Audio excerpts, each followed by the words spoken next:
I'll go.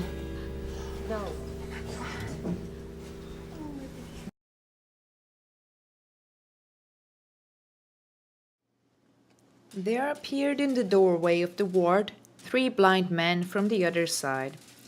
"How many women have you gotten here?" one of them asked.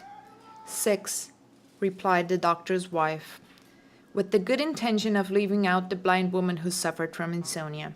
But she corrected her in a subdued voice. "There are 7 of us."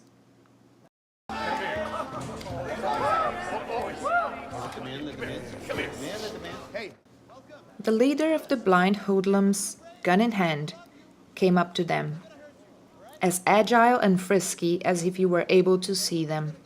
He placed his free hand on the woman suffering from insomnia, who was first in line, fondled her back and front, her lips, her breasts, between her legs. The blind woman began to scream, and he pushed her away. "You're a worthless whore."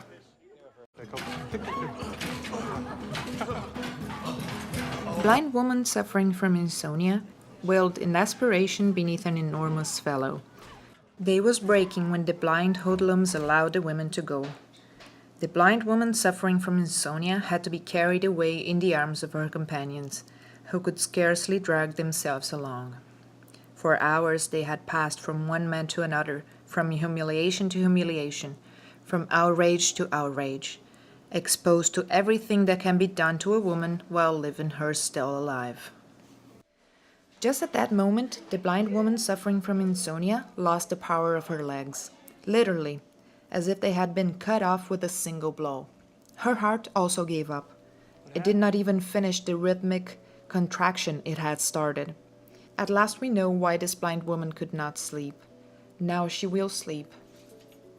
Let us not wake her. "She's dead," said the doctor's wife, and her voice was expressionless. If it were possible for such a voice, as dead as the world it had spoken, to have come from a living mouth.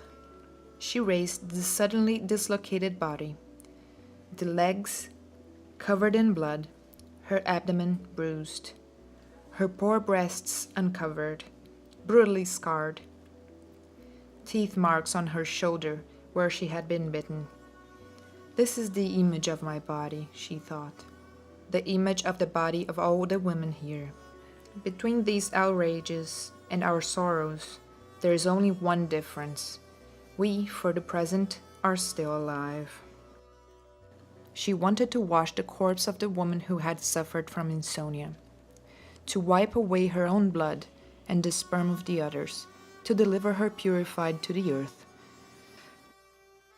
They did not see, could not see, 7 naked women and the corpse of the woman who suffered from insomnia stretched out on her bed, cleaner than she had ever been in all her life, while another woman was washing her companions, one by one, and then herself.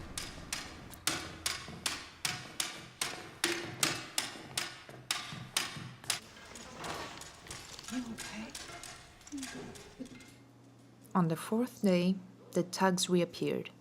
They had come to accept payment from the women in the 2nd ward, but they paused for a moment at the door of the 1st ward to ask if the women there had yet recovered from the sexual orgy of the other night.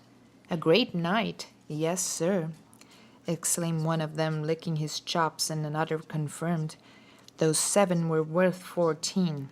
It's true that one of them was no great shakes, but in the middle of all that uproar, who noticed? Their men are lucky sods. If they're men enough for them. It would be better if they weren't. Then they'd be more eager."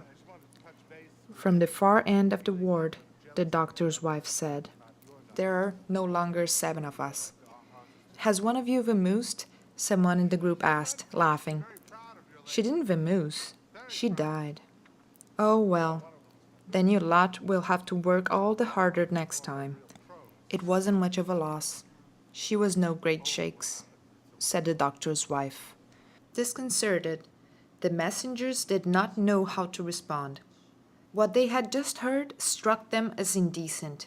Some of them even came round to thinking that when all is said and done, all women are bitches.